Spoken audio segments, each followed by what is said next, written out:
Calling the race. Assessing a political campaign usually depends on one's viewpoint. We're balancing political perspectives of two men in the middle of election 2014 campaign maneuvering, Democrat Jeff Lynch and Republican David Kochel, on this edition of Iowa Press. Funding for Iowa Press was provided by Friends, the Iowa Public Television Foundation. Iowa banks know you want honest advice about how to best reach your financial goals, whether it's financing and education, buying a new home, growing a business, or funding retirement. Iowa Banks, Iowa Values. MyIowaBank.com. The Rotary Clubs of Iowa and Rotary International. In 1985, Rotary International committed to a goal of ending polio worldwide.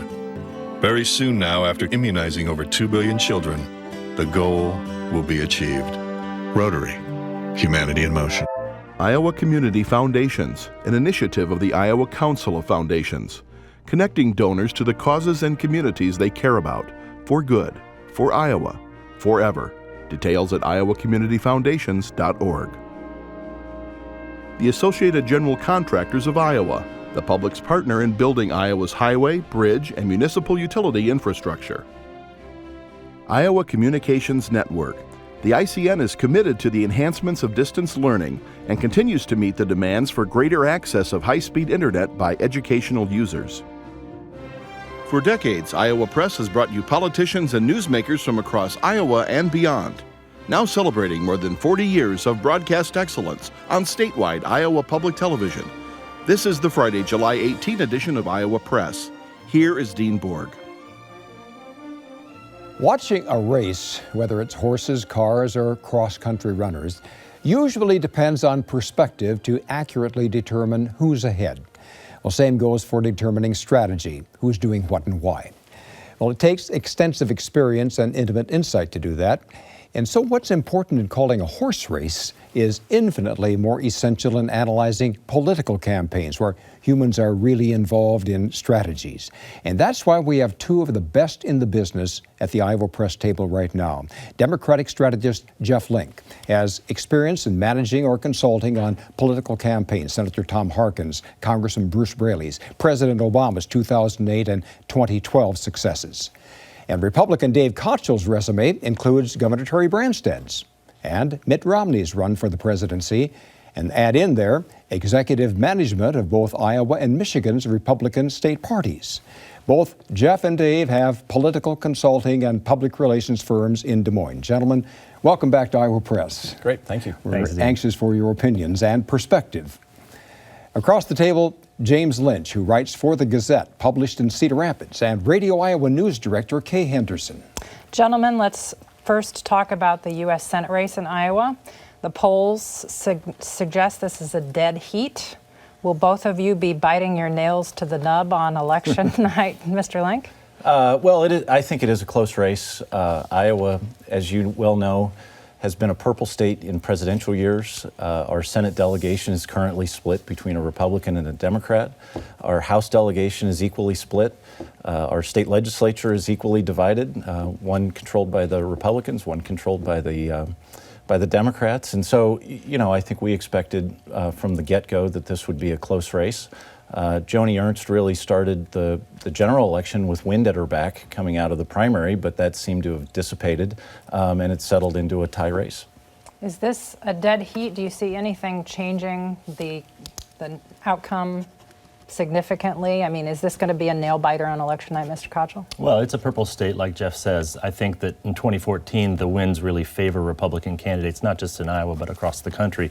We're also benefiting from having an outstanding campaign at the top of the ticket with Governor Branstad, who's 14-0 in his political career and is running a terrific campaign. So that's going to be helping our side as well. What's really happened, though, is the race started out as a likely Democratic to lean Democratic, and now all of the analysts in the country, including Stu Rothenberg and others, Charlie Cook, have moved it to toss-up. Explain to viewers why.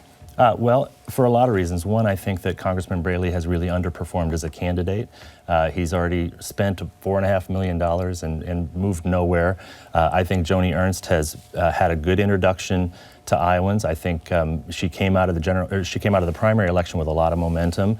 We were trailing Congressman Braley in most early polls, and she's surged over the last month and a half. And as people have gotten to know her and taken a look at her message and her campaign, I think they found her to be a relatable, likable, strong candidate, and that's why I think we're moving.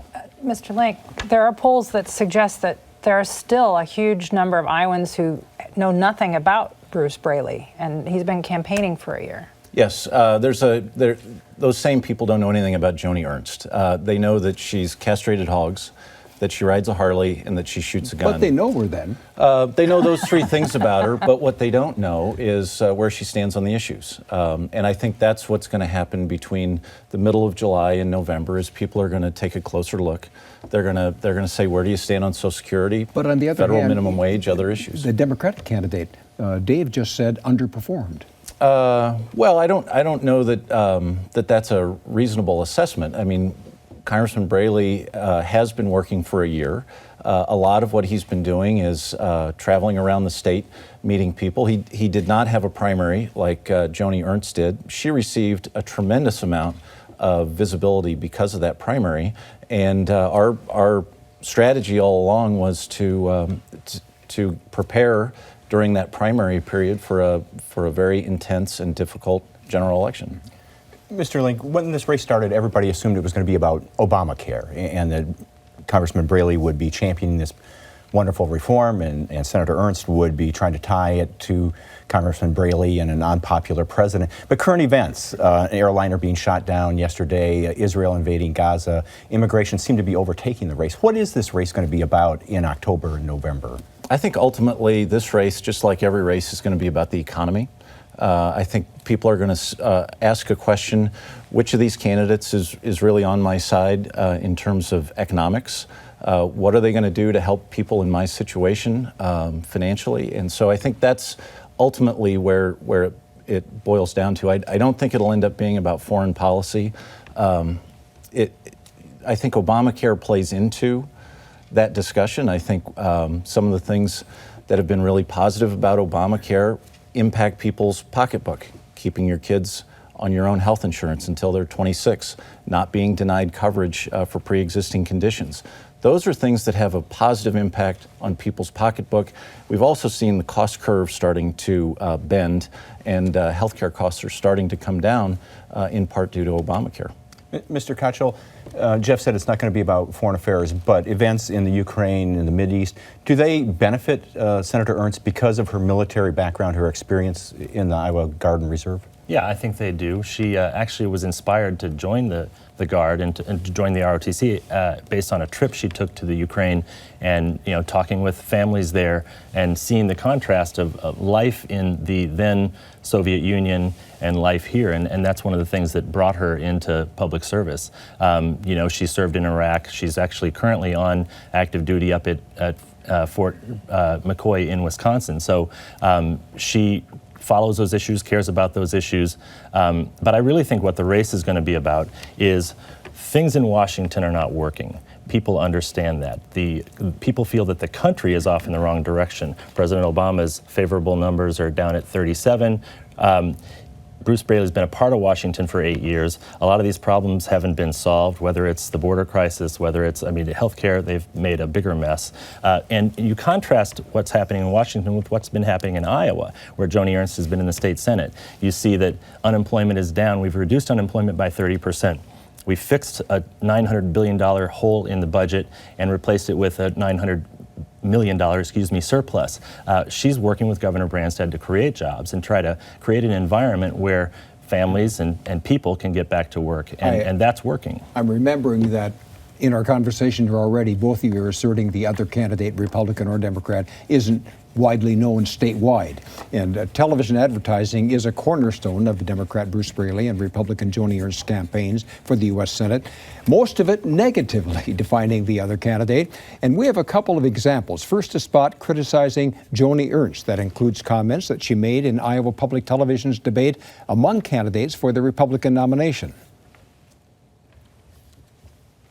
I have Iowa values. What's really behind Joni Ernst's values? Closing the doors to the Department of Education. Ernst's plan would threaten Pell Grants for 213,000 Iowa students. Let's shut down the federal EPA. And Ernst would cut clean air and water protections. I have Iowa values. Joni Ernst's values aren't for Iowa. Environmental Defense Action Fund and the Sierra Club Political Committee are responsible for the content of this advertising. Dave Kochel, those comments that she made in getting the Republican nomination coming back to haunt her, and will it cost her votes among the independents that she has to get? I don't think so. I think they see through the cynical distortion of this. She's not for cutting education. I mean, for goodness sake, she was supported by a Pell Grant when she went to college. Her daughter goes to public school. The thing is that Democrats think that all problems are solved in Washington. The Department of Education should just block grant money out to the states where they know how to spend it better. I trust Governor Branstad, our legislature, parents, teachers, and administrators to spend money on education. So these are pretty cynical attacks, and I think they're false. Mr. Link, what was your editorial chuckle there? Well, I mean, it's so cynical that we would use video of Joni Ernst talking about issues. I mean, it's not cynical. It's the position she took in the primary election. She's had to walk back several of her policy positions. She doesn't support a federal minimum wage. She's walked that back. She supports privatization of Social Security. She's walked that back, sort of. She had to walk back her statement on weapons of mass destruction in Iraq.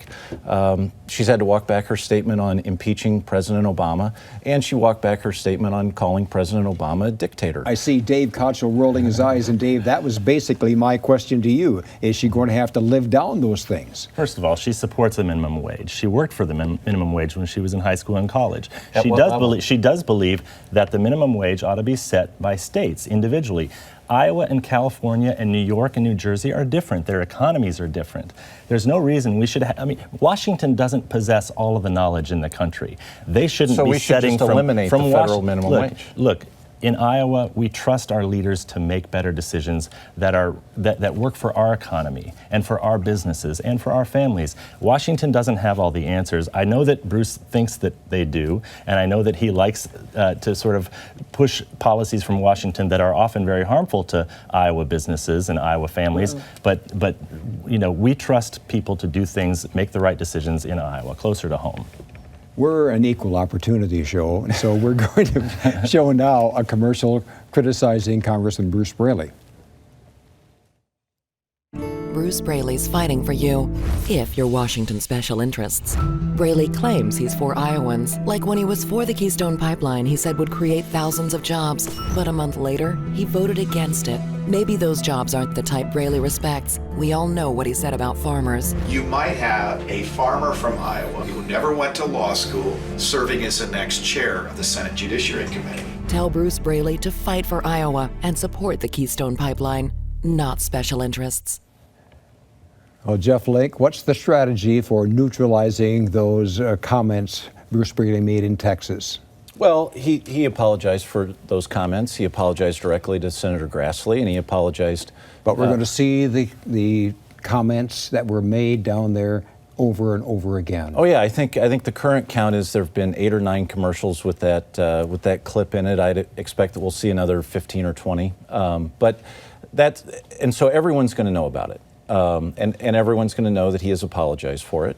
But what we're going to try and do is to talk about issues. And you know, you talk about Bruce Braley thinking there's Washington solutions to everything. I'll give you one specific example. And James, you wrote about this yesterday.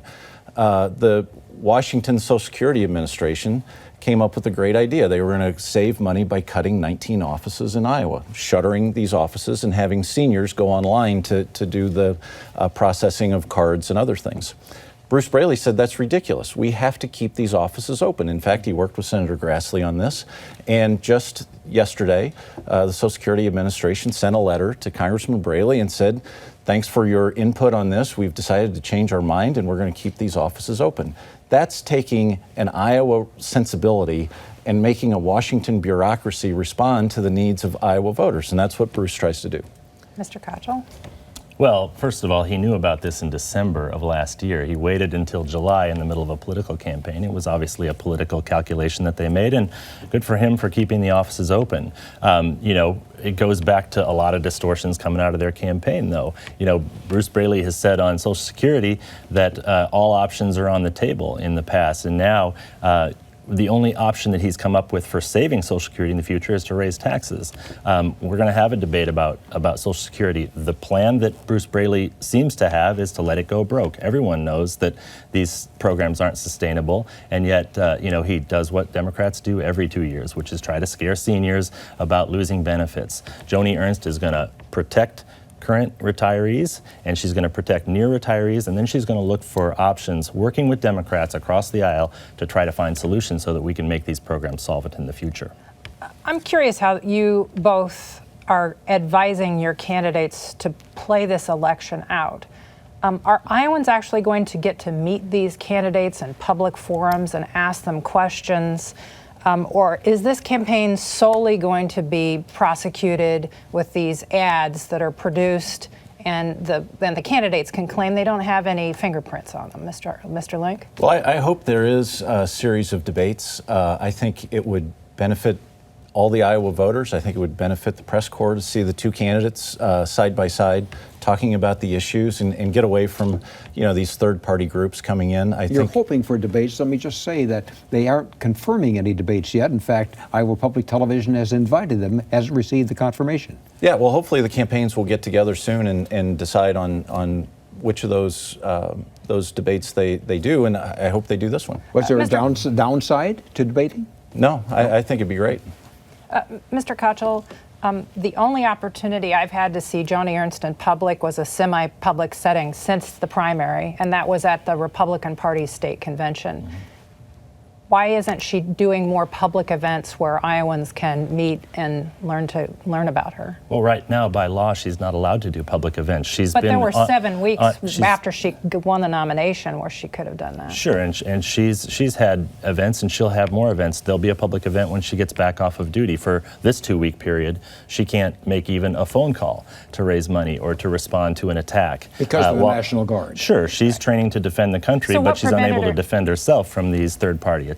So what prevented her from having public events during that period after the primary? Well, she's been out campaigning and working around the state. She hasn't had as many public events as we'd like, but she will when she gets back off of the campaign. There are a lot of things after a primary. You've got to raise money. You've got to hire staff. You know, remember, she came out of a primary with really no money in the bank. You've got a lot of work to do to try to prepare for a campaign when you're facing someone who is funded with, you know, millions of dollars of trial lawyer money from all over the country. It takes a lot of time to get yourself on an equal footing. She is doing events, but the one thing that's interesting is she's not really taking questions from reporters. I think the only interview she's done since the primary was with U.S. News and World Report, and that's when she claimed that she was not for the elimination of the federal minimum wage. She walked back her statement from the primary. That's probably why you're not letting her talk to reporters. She talked to reporters. I want to go back to the video that you've mentioned that's being played over and over of what Congressman Braley said in Texas. Talk about eye rolling. There are a lot of Democrats who've rolled their eyes about that, and they're sort of incredulous that a candidate running for the United States Senate would even decide to utter that kind of a statement, and it's an indictment of him as a legitimate candidate. How do you answer the concerns of Democrats who think the reason this race is tied is because Bruce Braley hasn't performed up to expectations? Well, I think all of the criticisms of Congressman Braley really are encapsulated in just that one statement. Now, we've heard it over and over again since it's been released in March, but that's really the core of it. And as I said, he apologized for it. He apologized personally to Senator Grassley. He didn't say anything that wasn't true in that, but he would never say it again. And he apologized for it. So, I think that's what you can do, is own up to it and move on. Let me interrupt so we can move on to the open seats that we have in Congress. Jim? In the 1st District, Mr. Kochel, we have State Representative Pat Murphy, a Democrat, running against Republican Rod Blum. It's a heavily Democratic district based on voter registration. There's strong labor union support for Pat Murphy. Does Rod Blum stand a chance here? Absolutely, he stands a chance. And why? Well, first of all, look at the primary. More Republicans voted in that primary. We only had 2 candidates running in that seat. More Republicans voted in that primary than in a spirited 5-way primary among Democrats. I think Democrats are down in the dumps this year. I think they see the Obama numbers. They see the direction of the U.S. Senate campaign and how it's not going so well for Congressman Braley. They see sort of the national wind blowing against Democrats, and I think this seat is a great opportunity. Rod Blum has been a National Entrepreneur of the Year. He's also from Dubuque. He is talking about the issues. He's a great candidate. I saw him yesterday on the stump, and he's a tremendous candidate, and I think he's going to be successful in the 1st District. Jeff, we saw a similar situation in 2010 when a Republican nearly won that race against Bruce Braley. Is this going to be a repeat where this is going to be a very tight race? I think that race will tighten just by the nature of the year. I actually agree with what Dave's saying. I mean, these off years benefit Republicans, and that's why it's important for Democrats to really encourage turnout and try and get Democrats engaged in this election. But I think ultimately Pat Murphy wins that race. He's well suited for the district. He's represented Dubuque for 25 years in the legislature. He's going to do a nice job up there. Iowa's other open U.S. congressional races in the 3rd District, where you have Staci Appel, a female candidate. In a year in which Republicans are talking, Mr. Kochel, about breaking the glass ceiling in Iowa politics, is there any benefit for Staci Appel from having that be the campaign discussion?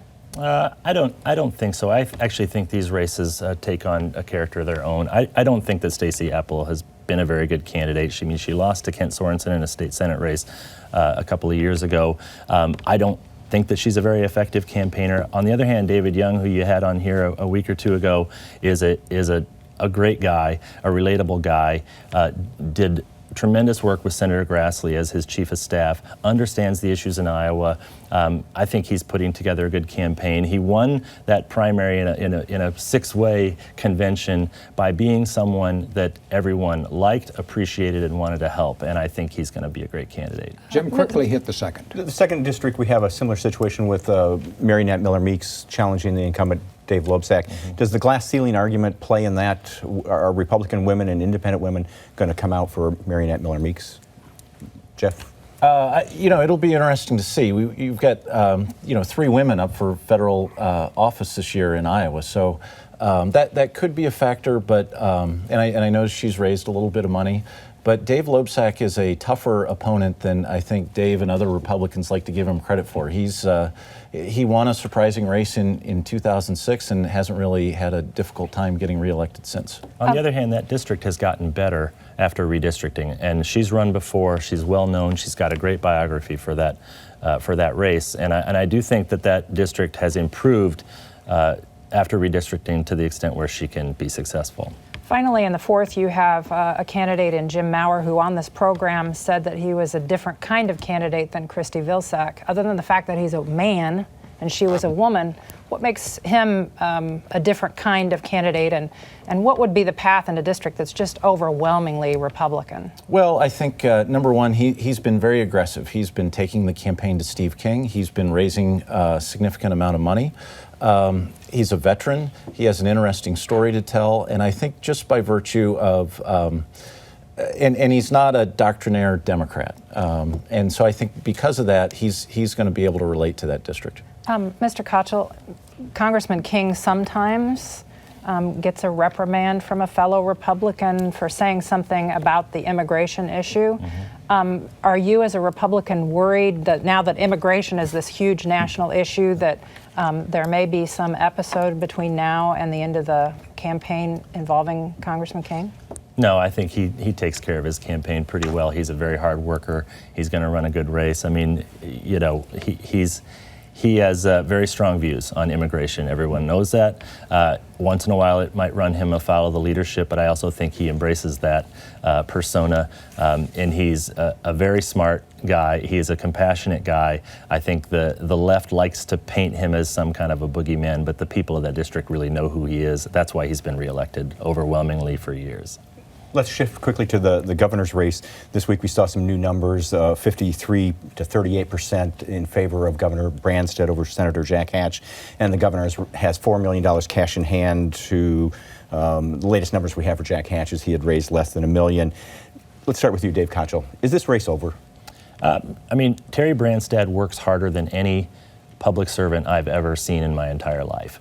He would never say that this race is over. He is going to work for every vote right up until November 4th. He takes nothing for granted. He runs like he's 10 points behind. That said, he's in a very strong position for the reasons you mentioned, also because people look at his performance. The economy is good in Iowa. He turned the budget around. They trust him to make good decisions and to be a good, effective leader. And I think Jack Hatch is going to find it very difficult to really find votes in this race. Jeff Flake, I want to ask you, if this race is a cakewalk that it looks like right now, what is this race about? Is it about Kim Reynolds and Monica Vernon getting ready to run in 2018? Well, I wouldn't step over this race. I think back in 1998, Governor Lightfoot was probably up about 15 points at this point in the cycle as well. So we have a long time to go. You know, you would think that with incumbency and the financial advantage that Branstad's the prohibitive favorite, but I'm not sure why then he feels compelled to be advertising as aggressively as he is in June and July and attacking his opponent, who apparently can't put much of a fight together. So the actions of the Branstad campaign speak a lot differently than the words that Dave just used. Finally, 2016, I want each of you to name a candidate that reporters and the Iowans need to pay attention to on your side of the aisle for 2016. And quick. Kochel. One name, I would say Marco Rubio. Jeff? Martin O'Malley. We're going to have to leave it there, and you'll come back next time and explain why you said that, because we're out of time. We'll do it. Thanks so much. Well, during the next 3 weeks, Iowa Press is taking a brief midsummer break. We'll resume during the Iowa State Fair on August 14th. We kick off our 2014 fall debate series with Governor Terry Branstad and State Senator Jack Hatch in the Iowa Press Governor's Debate. Plan to join our live coverage if you can. We'll be set up in the State Fairgrounds Cattle Barn on Thursday afternoon, August 14th. If you can't be there, then plan to watch our television coverage on air and online. And be sure to stay tuned to Iowa Press this fall, where we'll be diving deep into the issues and the candidates of 2014 with Iowa's most extensive, and we're not bragging there, it will be, most extensive statewide debate series right here on Iowa Public Television. I'm Dean Borg. Thanks for joining us today.